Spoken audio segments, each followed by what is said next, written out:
go full time, I think. Sorry.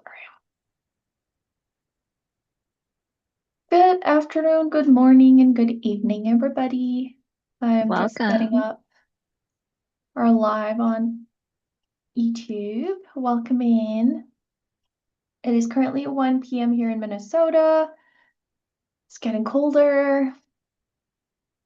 Um, I feel like I say this in every webinar, but I am trying my best to prepare you guys so you don't get shocked when you get here. Okay. As everybody's slowly trickling in, maybe we can do a quick introduction, Violet. Sure, yeah. Yeah. You want me to go first? Sure. Sure. Okay. Hello, everybody. My name is PJ Gurung. I am the Assistant Director for Strategic Communications and Recruitment, long title. Um, And I am very excited to be hosting this session. I feel like there could be potentially quite a few questions since I do get a lot of questions about visa denials and how to navigate that. So hopefully me and Violet can kind of help you guys out today. Um, Violet, you want to go? Yeah. Hi, everyone. My name is Violet. I am the International Enrollment Coordinator here at the Kearney International Center, and I'm excited to connect with you today and throughout the process of you getting here. If you have any questions, a lot of times you'll probably email international@mnsu.edu, which is me and my team responding to those. So, yeah. And yeah, let us know where you're tuning in from. I am gonna actually turn on the chat. So I automatically have it disabled. Ah, I So I'm see. gonna have to enable that. Okay. You guys should be able to respond to the chats now. If you guys want to let us know where you're watching from, what time it is for you, that would be much appreciated. I do see a few familiar names, which is great. But for those that we've never met before, or you've never been in any of our webinars, please let us know where you're tuning in from.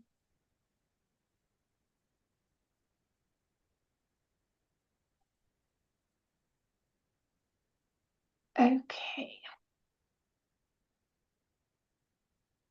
Jarrett from Kenya, 10 p.m. Wow, it's late for you.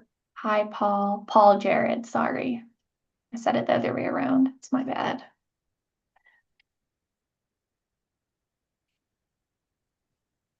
Ethel from Zimbabwe, currently 9 p.m. Yeah, it's late for both of you.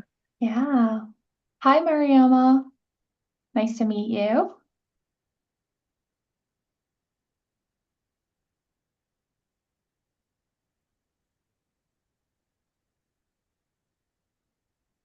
I'm gonna actually let me try something else this time.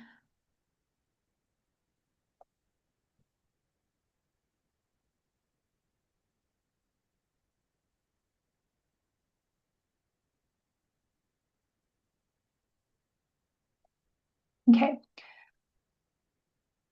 Is it still doing the zoom out, Violet? Yes, it is. Oh, I don't know how to fix that. Oh, And the thing is, I'm selecting just the window, so it shouldn't be the whole screen. You know what I mean? yeah, that is strange. Hmm. Why is it different? I don't know why it does that, but it just does it. Yeah, very rude. I know.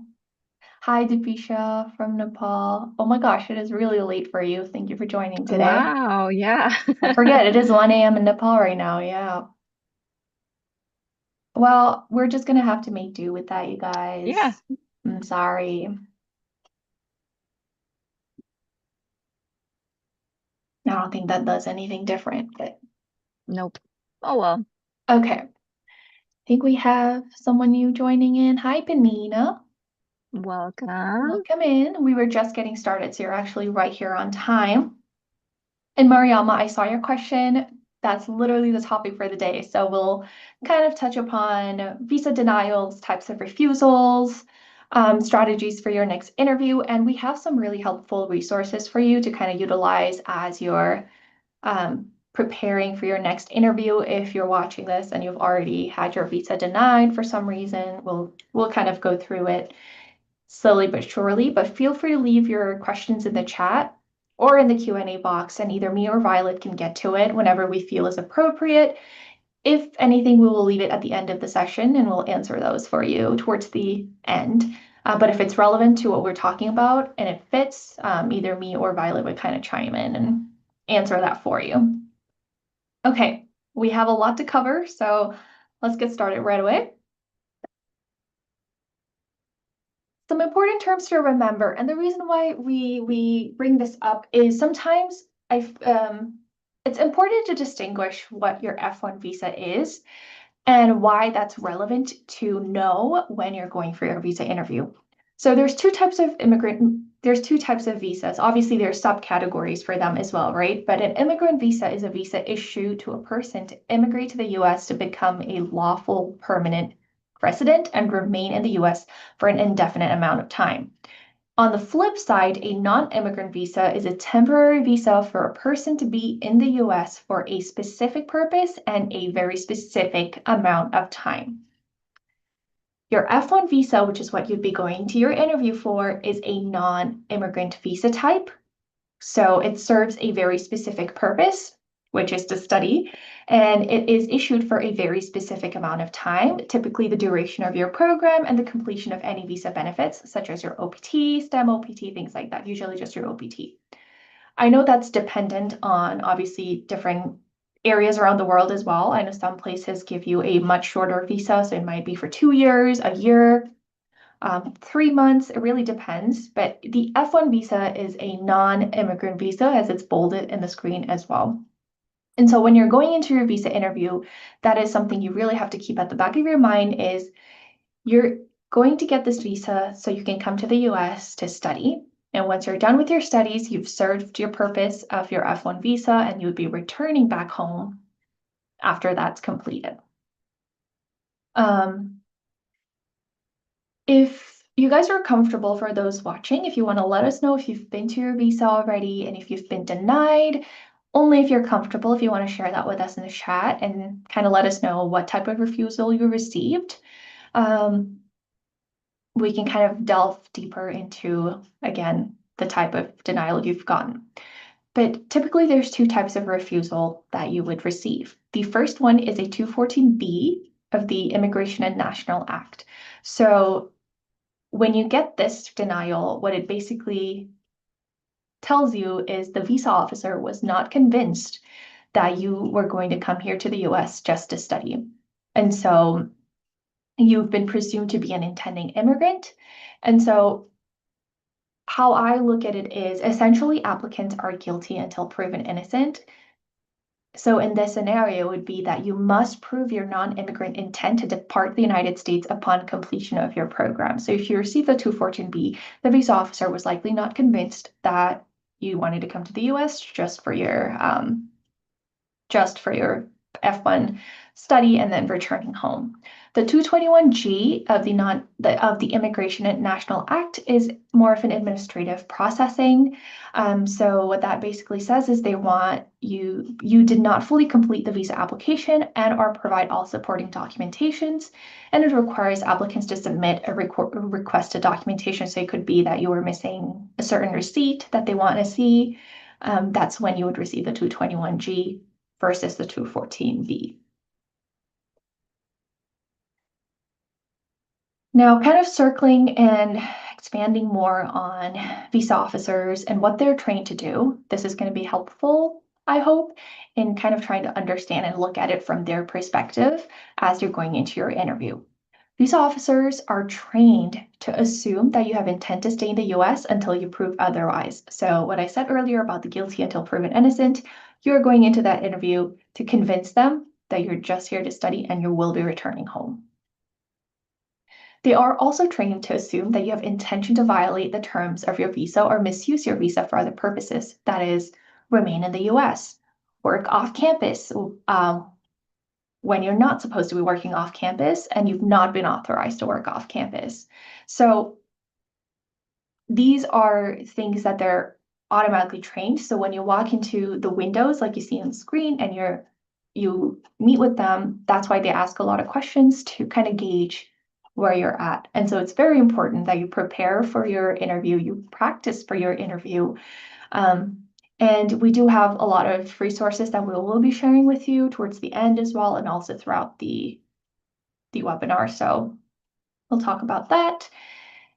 Essentially, visa officers are trained to look for red flags about your intentions in the US. So what are these red flags? Insufficient finances to pay for the cost of your program. So your sponsor is actually not able to fully cover the cost of your tuition and living expenses. Intend to stay in the US after your program. They have reason to believe that you want to immigrate to the US and you want to be a permanent resident. No clear reason as to why you're studying in the US rather than your home country or another country. Why do you want to come to the US? Why the United States of America? And why not another country? No clear ties to your home country. This is something that we'll expand upon a little bit further. But why? So when we say no clear ties, it's more so looking at what is your motivation to return to your home country? Is it family, friends, a job offer, continuing education, yada, yada, yada. It could be a lot of things, but that's also very personal to you. We don't have, or we do not provide in any of our pre-arrival webinars or any of our visa prep sessions, we never provide you with a script because that's not coming from you. And so we really want you to start thinking about these things as to why you even want to go back home, why you want to come to the US, first of all. And then some other red flags that they would also look for is no clear plan for your future career. You're coming here to study a program, but what do you want to do, or what do you intend to do with that degree once you get it? Fraudulent documents. If they have reason to believe that the documents that you're providing them with during your interview are fraudulent, they will definitely deny your visa. Lying on the DS-160 or during the visa interview, the DS-160 is a form that you fill out before your interview. So with the DS-160, we always tell students to answer it as honestly and truthfully to the best of their abilities. If you lie on the DS-160, they will know. If you lie during the visa interview, more likely than not, they will be able to tell because again, they're trained. They're trained for this purpose and they're trained for this job. So how are you going to prepare yourself as you're thinking about your next interview if you've already been denied? And if you have, I'm really sorry. Anything you'd like to add, Violet? No, I think you covered everything. Awesome. I'm gonna stop sharing for a quick second. And I do have our YouTube comments up just for the record. Nothing in there yet and no questions. Thank you for checking YouTube as well. I appreciate it. Okay. All right.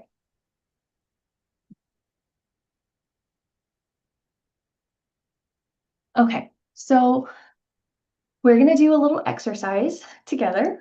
It's going to be a very quick exercise. I will not be giving you guys time to like do these exercises. Okay, you got a 221G.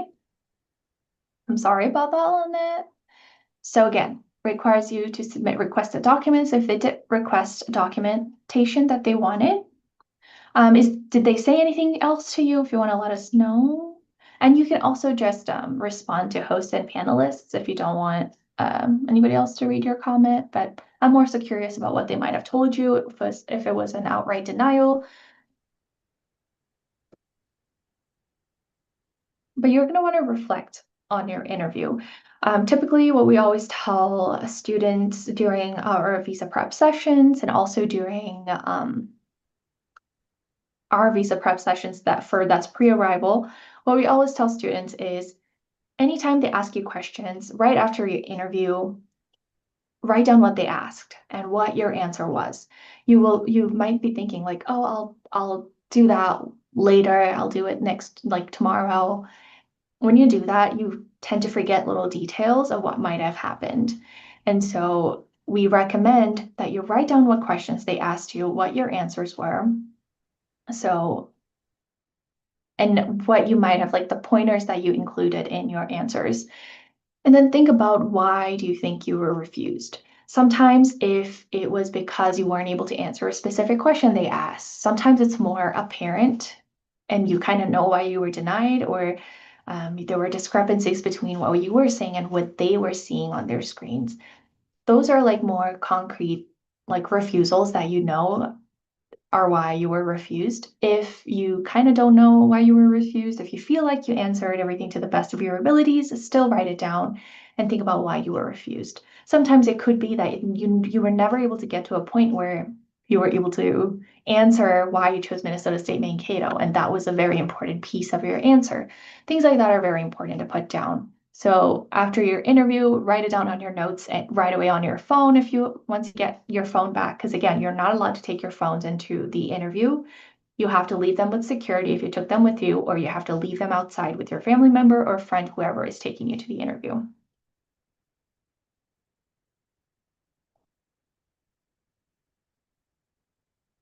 Okay.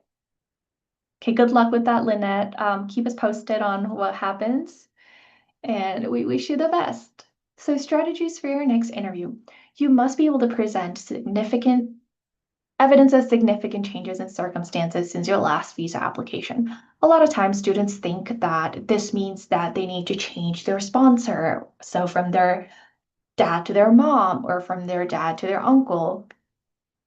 No. Sometimes students will think that they need to change their major to a more favorable major that they think they're going to get a visa interview for. That's also not the case. Um, what we want you to highlight for changes in circumstances since your last visa application is recognizing your highlights and hurdles.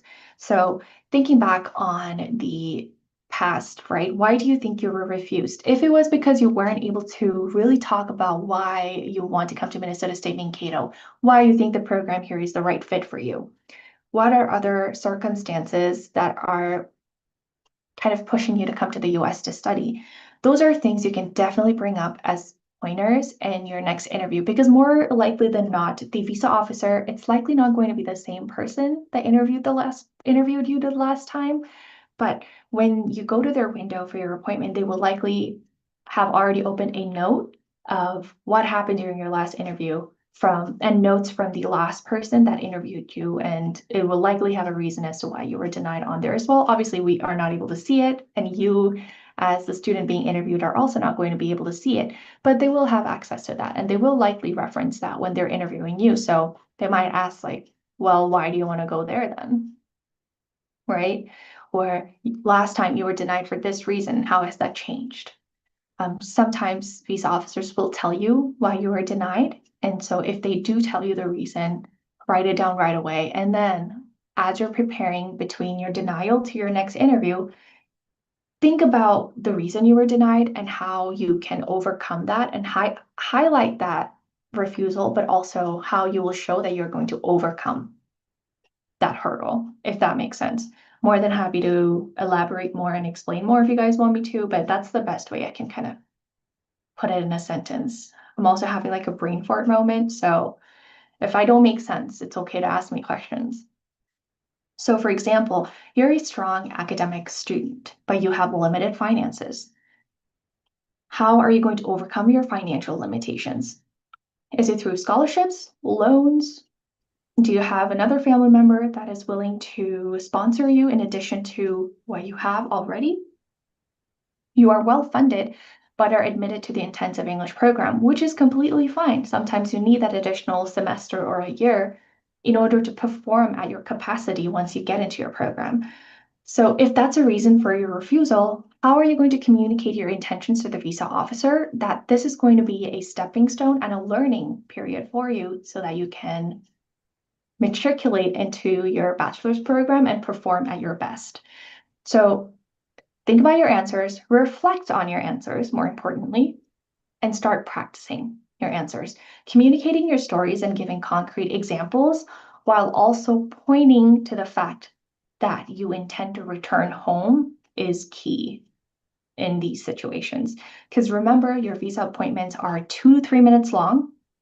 3 minutes is a really long interview in my mind. Most interviews lasts between a minute to 2 minutes, and it's over before you even process it, it's done. And they'll be like, oh, you're either accepted or you're denied. And so you have a very tight window of how you are going to communicate your entire life story and your goals and everything in within 20 to 30 seconds long. These are just kind of some example sentences, but again, remember this is not what's likely going to be your answer. Your answer is going to be very personal to you and your story and your career goals. For example, if you are studying, so the first one as an example, I'm studying a bachelor's in biomedical sciences, so I can pursue my master's and eventually work for a medical research lab in my home country to develop advanced medical technology.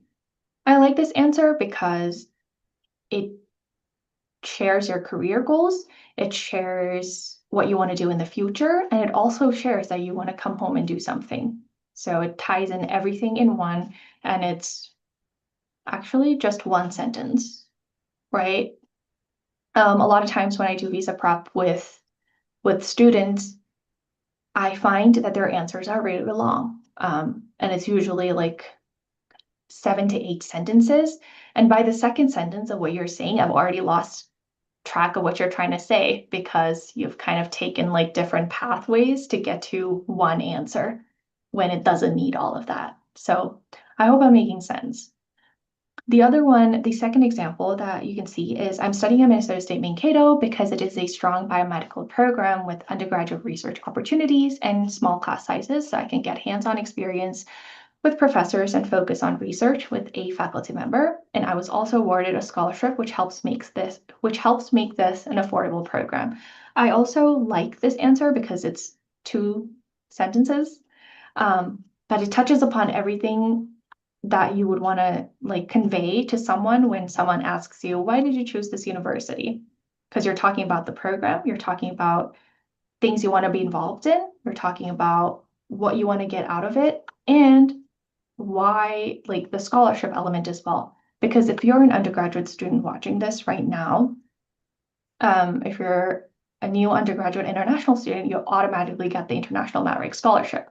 That's a scholarship that I think you should certainly highlight during your interview and say, hey, I got this scholarship as well, and it brings down my tuition significantly, which makes this an affordable program for me. So sit down and think about all the reasons why you chose MSU. If you chose MSU because you have a friend that goes here, that's totally fine too. And that's totally okay to say because you have community here. It's not easy leaving home and going to a completely new country, like thousands of miles away. So if a friend that goes here recommended Minnesota State Mankato to you, it's completely okay to say because you do want community here and you want someone to help you get acclimated to a new country and a completely new culture. Okay. If you guys have any questions, again, please leave it in the chat.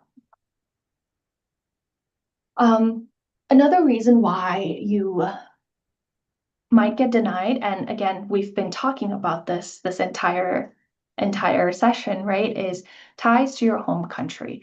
How are you going to articulate that you will be returning to your home country after you complete your program in the US? Again, remember, an F-1 visa is a non-immigrant visa. So any answer that you give, anything that you say needs to point that direction. You're coming home. Is it friends and family that you have back home? If you have children, are you going back to your children? That's an important thing to bring up. Career opportunities. Do you already have a job offer lined up back home? Because yeah, that is the case for some international students, right? You already have an offer back home and you're just getting your degree to fulfill those obligations. Or are you continuing education back home? Are you going to go home and do a master's degree after you get your bachelor's here? And it's going to be important, even when you say like continuing education, distinguishing why a US degree is different than getting a degree in your home country. Because you probably most likely have a nursing program back home. Why are you coming to the US to do a nursing program? Why one over the other? You have to start thinking about those so that if they ask you a question that you hadn't prepared for, you can be like, oh, because X, Y, and Z. A lot of times when you go online, we will also provide you with some standard questionnaire questions that you could practice, but it's good to understand the why within yourself to be able to answer questions. If you just specifically only practice 4 questions and that's all you've memorized, if they ask you a question out of the left field, you will not be able to answer that because you didn't prepare or you didn't think about those answers. How are you going to demonstrate your reason to return to your home country?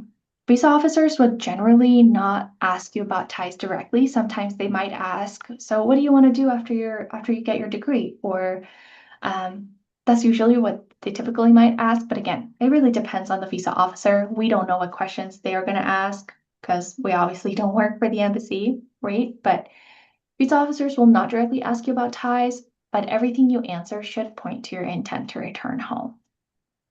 Um, Identify your ties before the interview. I wish I'd underlined the before.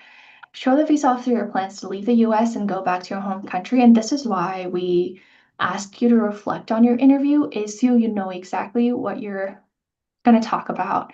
Um, I know some people might leave it to luck and go like, oh, I'll just think about it on the fly. I perform better when I'm stressed or when I'm under pressure. Don't do that. You only get a few chances. And so we want to make sure that you're prepared for that 1 to 2 to 3 chances you get.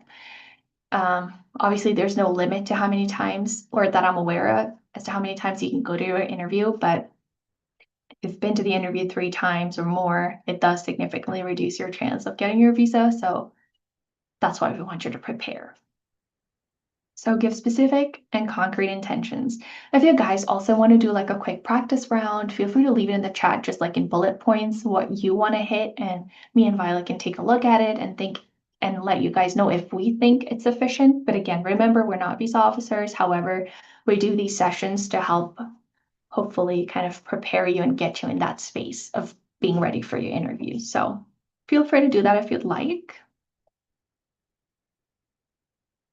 These are some resources for you that you could take a look at. Give me a second.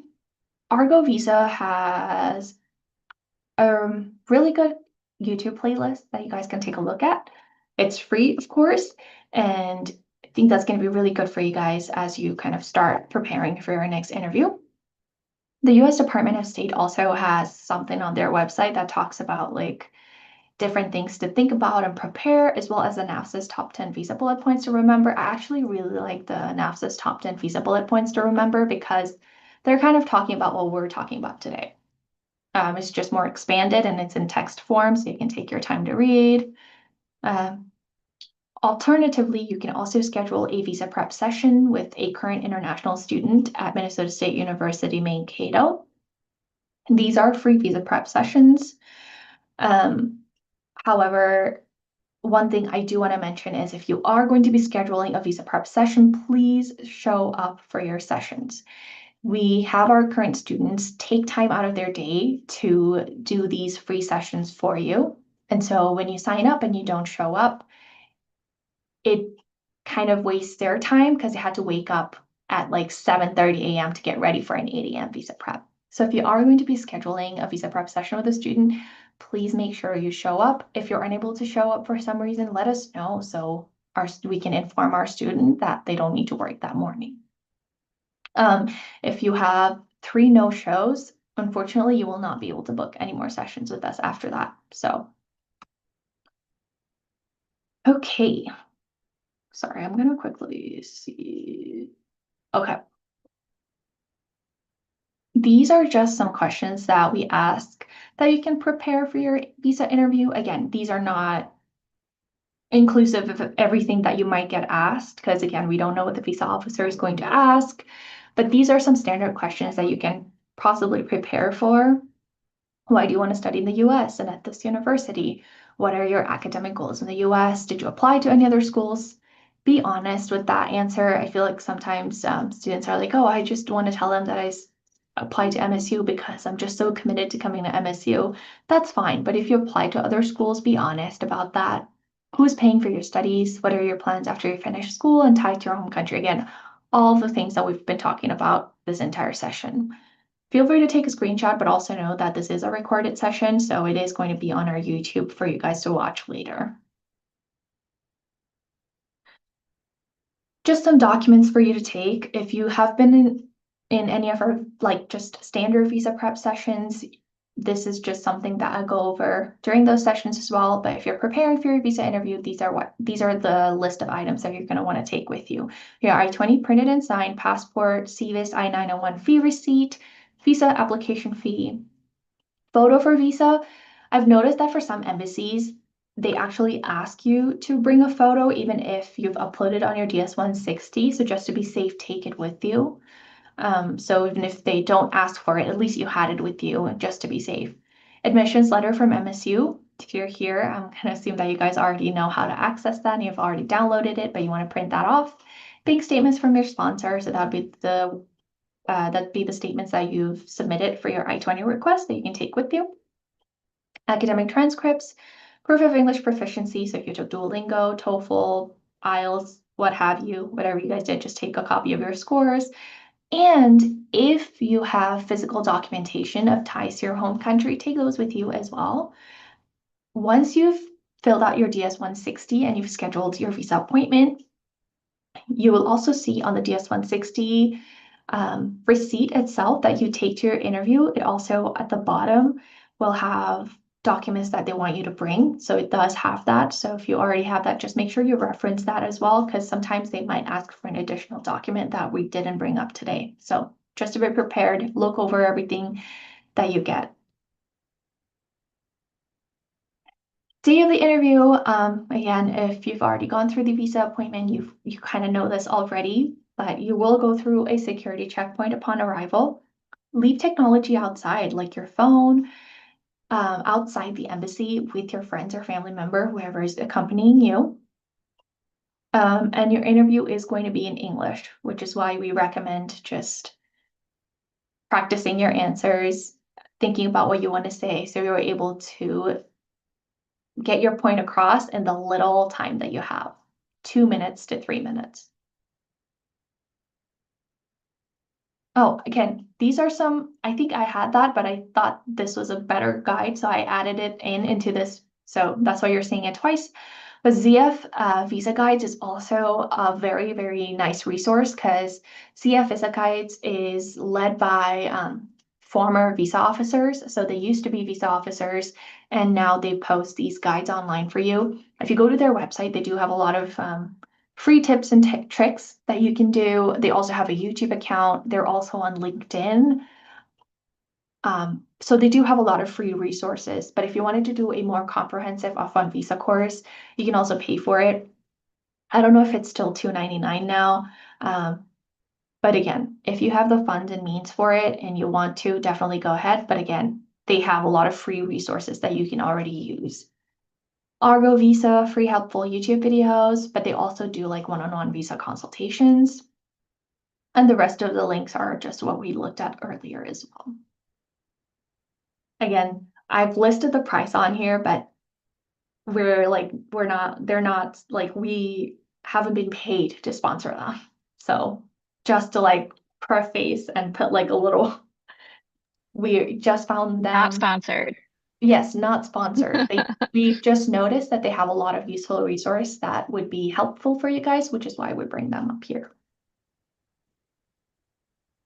Rescheduling your visa interview, again, it's going to be very similar to what you did the first time. Your DS-160, fill it out 90 minutes at least to get that completed. Make sure you have good Wi-Fi and you're in like a nice quiet area so you can focus on the form itself and answer everything and read the questions carefully. You'll have to pay the $185 visa fee one more time. If you already paid for the CVIS I-901 fee, that is valid for 12 months. So if anything, you have 1 month, so you don't have to repay that 1 month. You have 1 year, so you don't have to repay it if you're rescheduling your interview within that 1 year. If it's after more than a year, then you'll have to pay for that again. But then you have the $185 visa fee again as well. Dress for success. These are very standard recommendations that we give our students. Have your documents organized and give them to the counselor when they ask. I usually recommend our students to have a folder and everything kind of tagged so you know exactly where everything is. Dress for success. When we say that, I've had students kind of reach out and say, what does that mean? Try not to wear anything cropped. Try not to wear shredded jeans. Try not to wear, just dress more on the conservative side. Um, wear what you would wear if you were going to see your grandma, something like that.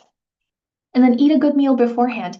You could likely be at the embassy for a few hours, depending on how busy it is that day, and there's no food inside. You can't find any spot to get a food. They usually have water fountains, but yeah, you won't be able to grab food inside. So even if your appointment's really early in the morning, I still recommend that you eat a good meal before you go in. And relax. Visa interviews are typically only 2 to 3 minutes in length, and so remember to speak calm and be concise and practice. Practice, practice, practice. We're hopeful that things all go well and we are able to welcome you spring 2026. Attendance is mandatory for orientation. Orientation dates are Monday, January 5th through Friday, January 9th. So you want to arrive on or before January 4th to check in January 5th. First day to enter the US is December 6th, 2025. So once you have your visa, as you're preparing and booking your flights, you want to make sure that it is on December 6th or after. And our peer mentors are very excited to meet you.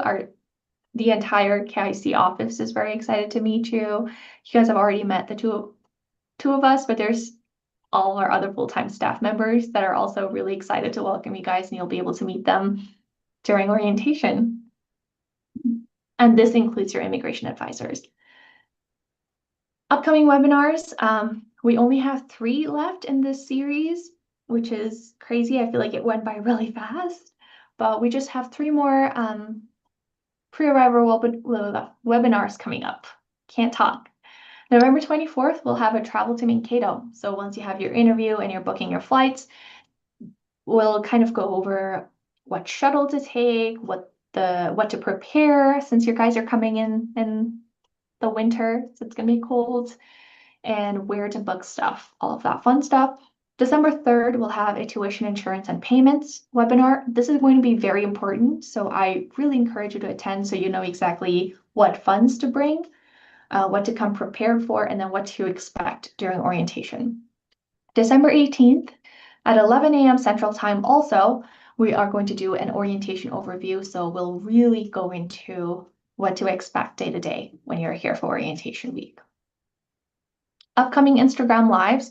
We actually have an Instagram live coming up tomorrow at 10 a.m. Central Time. That's not on here, but we will be going live tomorrow and then December 8th at 10 a.m. Central Time. More information is on your Spring 26 arrival calendar, which you should have received in your email. Looks a little like this. All of the titles are hyperlinked. But again, we only have a few more sessions coming up, so I really encourage you to register for them. Okay, that is all. That's all. I don't have any questions here from anyone. Awesome. No Any questions is questions? also good. Anybody before we head out? If you think of Mhm. something after we're off the webinar, you can always reach out to us, of course. So I will put the email address in the chat. Mhm.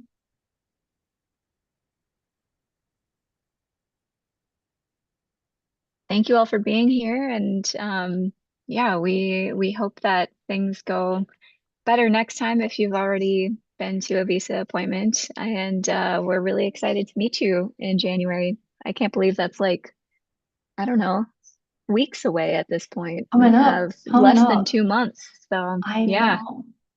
It's crazy. The new year's. We'll be able to yeah. start the new year's together, you guys. Woohoo! Hmm. 2026. Oh my gosh. Can't believe it's almost 2026. Yeah, that's weird. It is really weird. I don't like that, but I also like it. But at the same time, I don't like it. Yeah, I feel that. Hmm. Mixed feeling.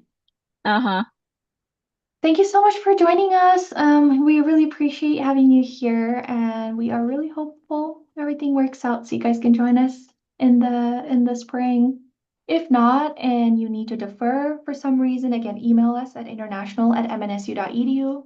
We can send you instructions, but they're also available on our website. So if you do MNSU defer your application, it's a very, very simple process to defer. Hopefully you guys don't have to do that, but in the case that you guys do, you guys can email us and we'll kind of take you through the process.